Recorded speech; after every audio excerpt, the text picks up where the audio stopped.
There are 3 top secrets to making the perfect fried rice, and today I'm going to reveal those secrets when showing you how to make my perfect king prawn fried rice. Let's do this. Tip number 1, it's all in the preparation.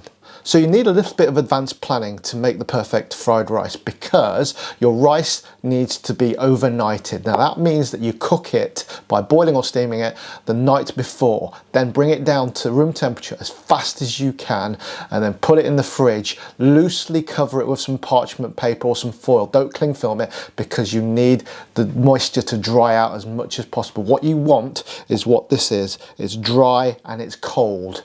If it's fresh boiled rice, it's going to stick, it's going to clump, and it's going to burn. I've got 2 cloves of garlic here, which I'm going to finely slice up. And what I like to do is put the chopped ingredients into these little glass ramekins, which I've collected from eating far too many creme brulees we get from the supermarket.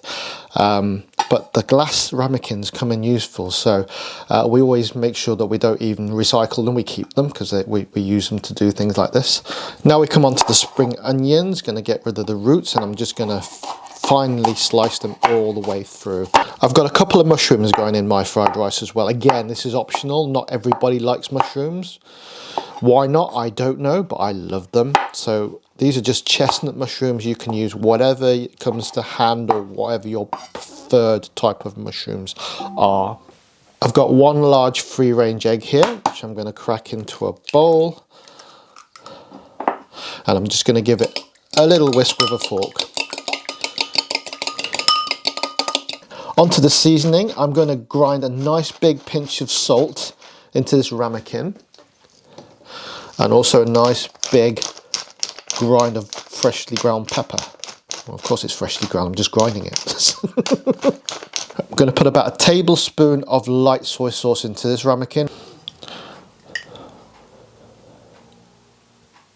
And finally, right at the end, I'm going to add a teaspoon of sesame oil, just for the flavour. Don't put it in at the beginning, and definitely don't cook with it, because it'll burn. And the fact of the matter is, if you cook it for too long, all the flavours kind of cook out of it, so you actually you'll still get some flavour, you'll still get some aroma, but it won't be as nice or as strong as when you just add it in the end. It's not a cooking oil, it's a flavouring oil. Secret number 2, organisation. Now we all know that Chinese cooking depends on high heat and speed, but to enable us to facilitate that, we need to be organised. Basically what I'm saying is, place your ingredients in the order that they're going to go into the wok, which means that you can do this fast and smoothly and not get muddled up and then faff about, get distracted, and things start to burn and it all goes off. And especially because you're cooking king prawns, if they're overdone, the dish is ruined. We can't have that, because king prawns are some of the best ingredients in the world. So for this recipe, the order that we're going to be using the ingredients goes thusly: cooking oil, garlic would be next, mushrooms, then the egg, then the rice. I've got 250 grams of king prawns here. They're raw, they're deveined already, they're really good. We get them frozen, you can get them fresh, whatever, but I really like these are nice. Then the soy sauce. So after the soy sauce, salt and pepper. To taste, depending on how much soy sauce you put in, just moderate how much salt you put in, because you don't want it too salty. And right at the end, we're going to add our spring onion and sesame oil as our final flourish. So now we've got all the ingredients organised, that will make the stir frying quite a lot more simple and easy than it would if you were just kind of free rolling with it. And this will ensure that your fried rice is going to be the best it can be. Right folks, we're on to the main event. I've got my steel wok here. You can use a big frying pan or a non-stick wok. All you've got to do is get it hot, get it smoking hot. Get it smoking hot before you even put the oil in. I'm going to put about 2 tablespoons of ordinary cooking oil here. Okay, and get that hot. Okay, so I'm going to start using my trusty chan. All my utensils, woks and stuff, you can find Amazon links in the description below if you're interested. Have a look. I would get paid about 2p for every purchase, so it's not going to make me a millionaire, but hey, it all helps. Then go the mushrooms.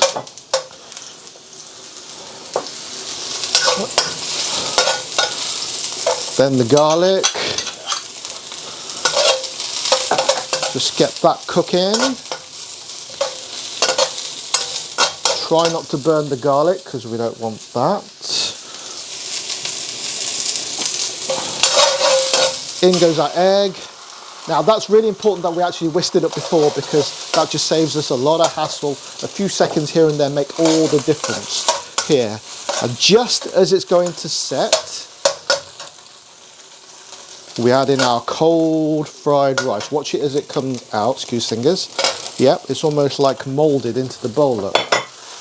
Okay, now we just use our channel, or whatever you've got, wooden spoon, and start to just gently tease it out and keep it moving. If you've got a wok of any description, start flicking it, get the ingredients moving through this rice, and it's gonna come out with hard lumps to start with because it is dry, which is exactly what we want. As you can see though, it's holding its structure very well, which is exactly what we want. The worst thing in the world is if it starts to break up, especially if it's still hot from your rice cooker or from your pot, and it starts just breaking up into mush. If you've ever had mushy egg fried rice, it isn't the best thing in the world. So we can just gently flatten the lumps out as well, like that. Cool. Okay. Beautiful. Right, next on our list is our tablespoon of light soy sauce. Pour that in, and what this does, as well as give it flavour and a little bit of seasoning, it also starts to add back a little bit of moisture. The rice then starts to look more like the fried rice that you are used to, and the colour as well. Isn't that nice? And you know, we're about 2 minutes into this and we're nearly done. Okay. The reason why we're nearly done, is because we're actually using king prawns. And king prawns cook really quick. Now the danger to any prawn or king prawn or shrimp recipe is overcooking them, because it's a total waste when they are just rubbery and horrible. They should be just lovely and tender. And they don't take much, it only takes a minute or so. Once they stop being translucent and become that solid kind of white colour, you're done. And try not to take it anymore. As you can see, rice is not sticking because it's overnighted rice. Look at that. Okay. Heat's still on high. I'm on a domestic range even though I'm with a wok, and people often assume that you can't do this and you need one of those massive jet engine burners that you see in your local restaurant or takeaway. No, you do not. Mine is just a humble, quite old range. It's just making sure and being brave enough to get it hot. Now if you're using electric or induction, you can do the same, but you can't flick it like that, because as soon as you flick it like that, obviously you've got no heat going to your wok or your pan. So you've got to use your chan or your spoon more to toss it like that. And that's fine. That's fine. Yeah, I like flicking it because it's fun. Plus it does distribute the ingredients nicely, but it's not absolutely necessary. Okay. Salt and pepper in like that. Easy. No faffing about, thinking that you might have put too much in or not enough, because you kind of know. It's just a nice pinch, or by accident putting a whole kind of tub of salt in and making it inedible. Right, those prawns are pretty much done, so I'm going to take it off the heat and add my sesame oil. Flick it through, and that's just going to slightly wilt the spring onions but not cook them. And the sesame oil smell, aroma is mouth-watering, absolutely mouth-watering. And there you go, guys, that's your king prawn fried rice, probably enough for 2 people there. Easy peasy, lemon squeezy.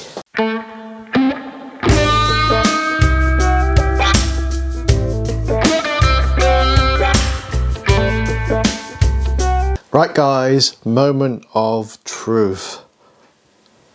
Get your taste buds ready.